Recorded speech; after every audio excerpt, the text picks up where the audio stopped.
Hi everybody, my name is Jeremy, this is Red Beans Recording, and today I want to show you how I use the Norand Mono to make a full ambient track.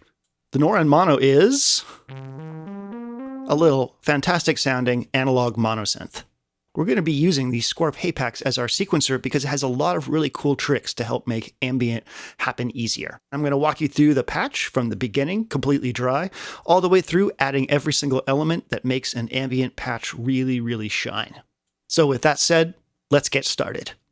The first thing we need here is a sequence, and I have one here built already on the Hapax. I'm going to turn off all the MIDI effects that I have going on, and we'll listen to this just as it is sequenced.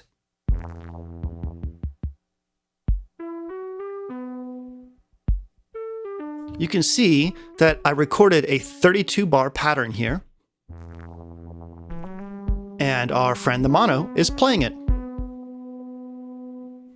The first thing we want to do is add some probability, and I have a series of effects starting with this random effect here. The random effect is going to pick between a range of -2 semitones and +7 semitones, and there's an 80% chance it will pick one of those. So let's turn that on. Now this is going to sound pretty gross off the bat because it's not going to be in tune anymore. So after the random effect, we need to add a scalar effect. The scalar will adhere our random to E minor Dorian, which is our key.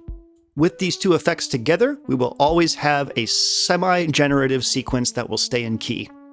But it's still playing too often. So the next thing we want to do is add some probability with a chance effect. This effect determines whether or not a note event will happen. So as I turn the chance down, we'll thin out the sequence.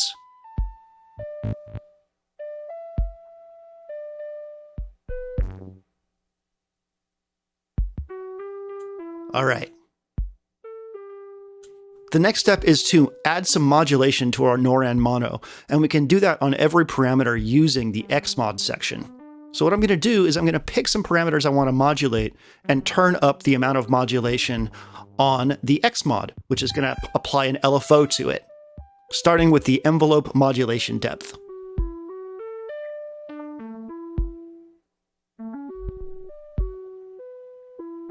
Next, I'm going to modulate the attack characteristic of the amplitude and filter envelope.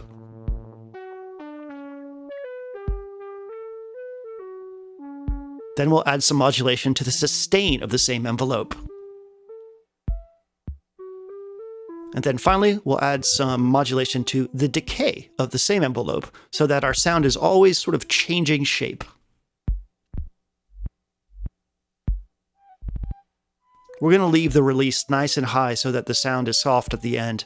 And now you can hear that already our sound has got a lot more life than it had before as these parameters switch around.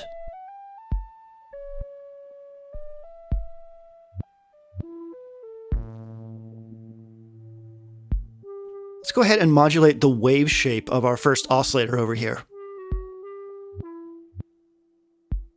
This will cause it to sweep between sine, triangle, saw, and pulse.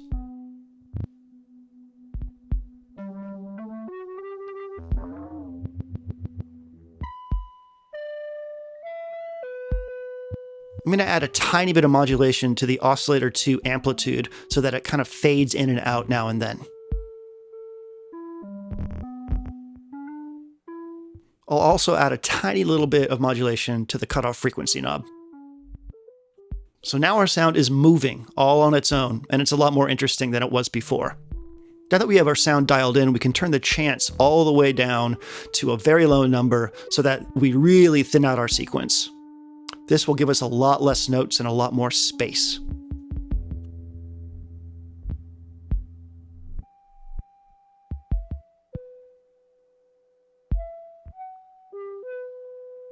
Awesome. Let's go ahead and add a little bit of our Rainmaker delay, which is going to add some nice echoes to all the space that we have here.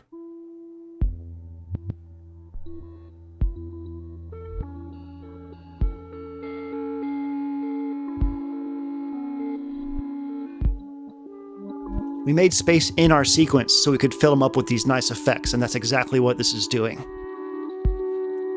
Okay, So the next step is using R-bar to capture sequences from the mono as audio and then process them back as granular sort of loops.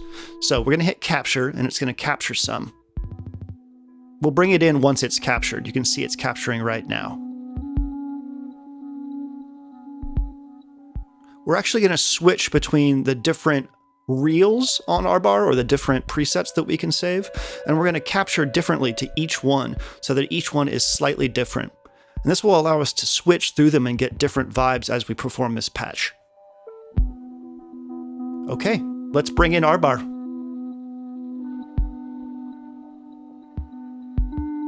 I'm using the Clank Chaos over here to send slewed random voltage to the scan parameter of R-bar, which basically scrubs through the wave and creates little granular moments.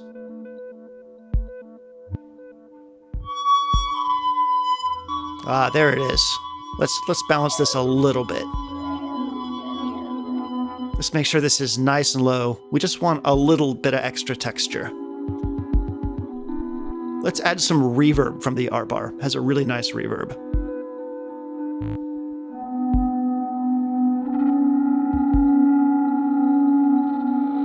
The R-bar is running into the Rainmaker, by the way. The secret weapon here is the Hologram Microcosm. This thing is going to add another layer of wonderful granular texture and pitch shifting. So let's bring that in.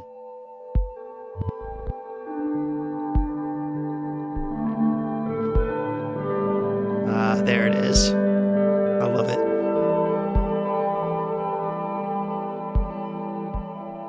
That's very good. Okay. Now we can bring in the rest of the patch. You've already been hearing the VPME QD drum module right there doing a tiny kick drum. Let's go ahead and bring in the reverb from the Desmodus Versio. The drums are the second thing I programmed after getting the mono patch down, so let's go ahead and bring in the rest of the drums by bringing in the pattern on the Hapax.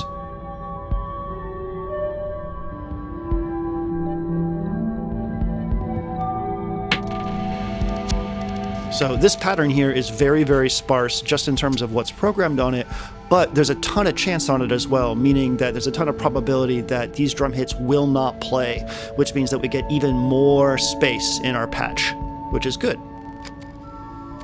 The QD is running into the Noise Engineering Desmodus Versio for reverb, and then into the Qubit Data Bender to add texture over here. And you can hear the Data Bender doing these little micro glitches.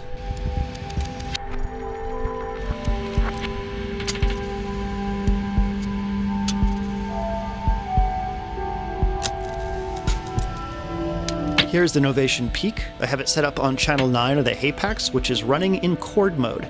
So let's go ahead and bring this in. There it is. It's one chord after every 4 bars. Very, very deep and in the background.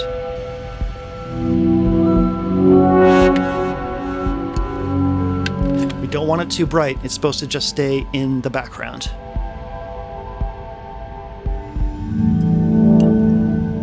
On this, I have 2 effects. First, random. It's going to pick between -7 semitones and +9 semitones.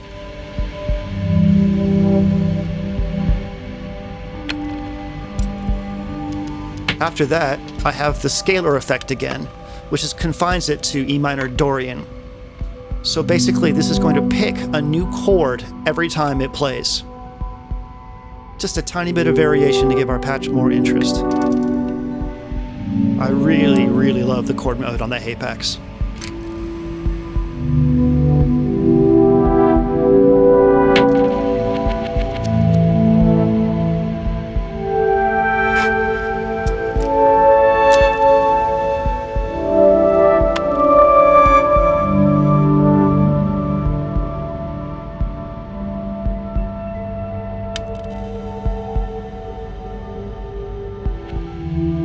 Okay, so the next thing I'm going to bring in is our bass, courtesy of the Mod Bap Osiris.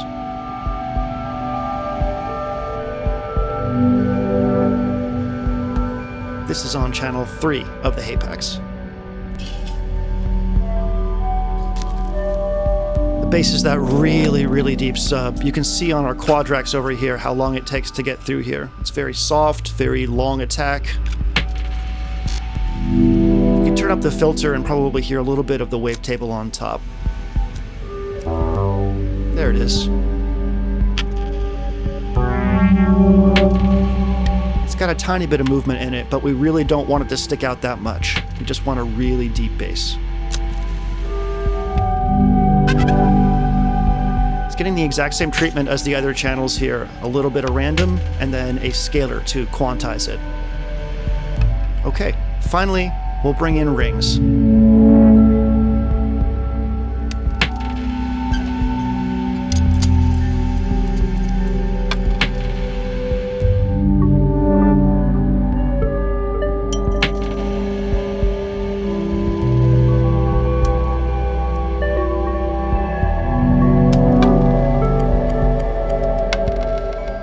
That's the patch, friends. That's it. We created a lot of space and filled it in with swirling effects, starting with the mono, leading to all of this. So I'm actually going to plug in Mutable Instruments plates, and I'm going to play a little bit over this. I'll be uploading this patch to probably the Ambient channel, and of course to Patreon. The take home here is that we added a lot of probability and space so that we could let the patch sort of breathe.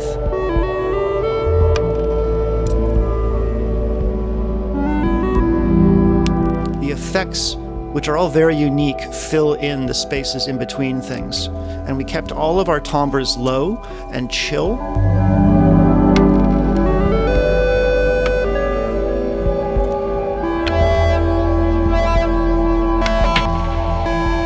We also let all of our oscillators and voices have just a little bit of modulation, including our drum effects.